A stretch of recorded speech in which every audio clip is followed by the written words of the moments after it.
Hello people, welcome back to part 2 of I Like to Run for Every Weapon in Splatoon 1. Now we're moving on to rollers and brushes in this one. So let's begin. For the vanilla splat roller,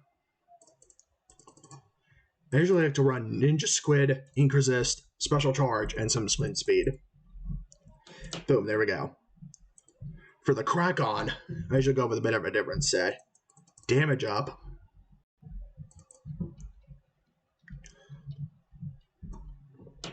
Damage up.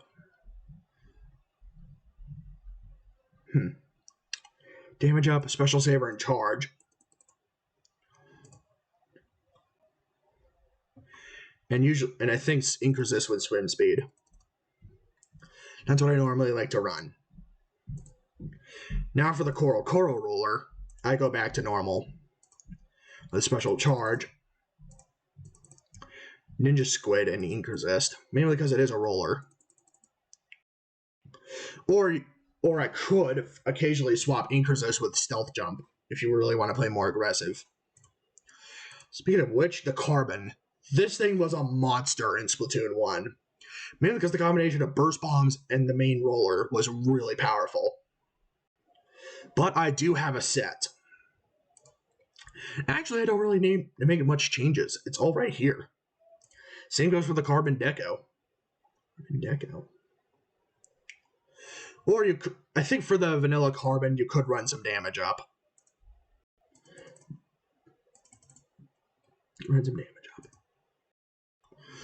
I think for the Carbon Deco, I usually give up on the damage up and instead go for Special Saver with a bit of Special Charge. Get that. There we go. Oh, there we go. Anyway, there we go. I forgot to add an extra 6 sub of swim speed. Oh well. So for the Coral and Carbon Deco, yeah, 6 subs with Ninja Squid and Ink Resist is good. Anyway, yeah, I think the best one of those rollers is the Crack-On roller, and the worst one is the Coral. Better one of the Carbon is the Vanilla Carbon, in my opinion. Now we're on to the Dynamos, which are really powerful in its early days. They've gotten a bunch of nerfs over the years, and even today they're still kind of viable in Splatoon 1. Anyway, here, I like to run some damage up. Some Special Saver with Special Charge for more Echolocator, and finally Ink Saver main to fling more. For the Gold Dynamo, since it also has heavy Special Depletion, should go with Special Saver. There we go. And the Temper Dynamo is the same thing. Except Temper Dynamo has medium Special Depletion, not heavy. Now we're on to one of my favorite weapons, the Ink Brush. Here I have 2 sets for this. The first one is Damage Up, Quick Respawn, and Stealth Jump. And Stealth Jump with a bit of damage up. That's enough for it to do 33.3. But there's a critical hit mechanic in Splatoon 1 that can potentially even kill in 2 or even kill in 3 or even 2 hits, if you're lucky. For the second set is the less common one, but it's usually Comeback with Quick Respawn, Comeback, Stealth Jump, Damage Up, and then Quick Respawn. This is the less common one.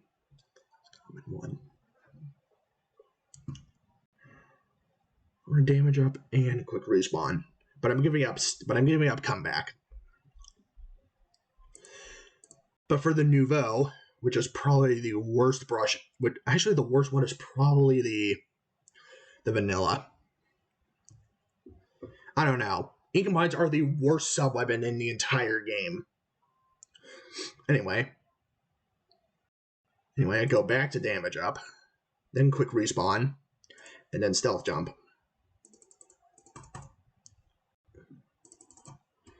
And the same could go for the Permanent.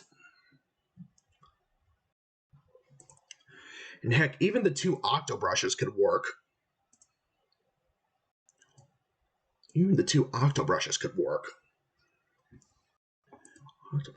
The best brush the best ink brush is the permanent, while the worst one is the vanilla.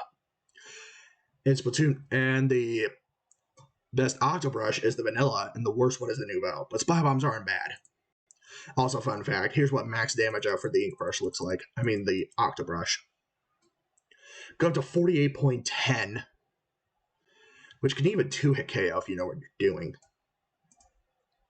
Oh yeah, for some reason, max defense up does a little bit less damage. Even though it should counter it. I don't know why. Anyways, that's it for part 2. See you for part 3 where I cover chargers. See you then.